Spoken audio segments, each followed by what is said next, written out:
Des entreprises sud-coréennes accusées d'avoir violé les sanctions contre le Nord. 3 entreprises sud-coréennes ont importé du charbon et du fer de Corée du Nord, apparemment en violation des sanctions de l'ONU imposées contre Pyongyang, ont accusé vendredi les douanes sud-coréennes.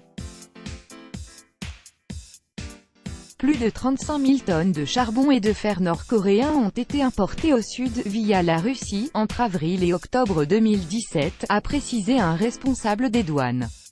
Tout navire qui est soupçonné d'avoir violé les sanctions de l'ONU sera immobilisé ou interdit d'entrer dans les ports sud-coréens. Les cargaisons de charbon étaient d'abord expédiées en Russie, où leur origine était modifiée comme étant russe au moyen de faux documents, avant d'être chargées sur des navires à destination de Corée du Sud, ont indiqué les douanes dans un communiqué publié au terme d'une enquête de 10 mois. Les douanes ont identifié cette infraction criminelle et saisiront les autorités judiciaires des cas de 3 individus et 3 entreprises en demandant leur inculpation, indique le communiqué. L'annonce de ces possibles violations des sanctions intervient une semaine après la publication d'un rapport de l'ONU accusant le Nord de les enfreindre en continuant à exporter du charbon, du fer et d'autres marchandises nord-coréennes qui ont rapporté plusieurs millions de dollars au régime de Kim Jong-un.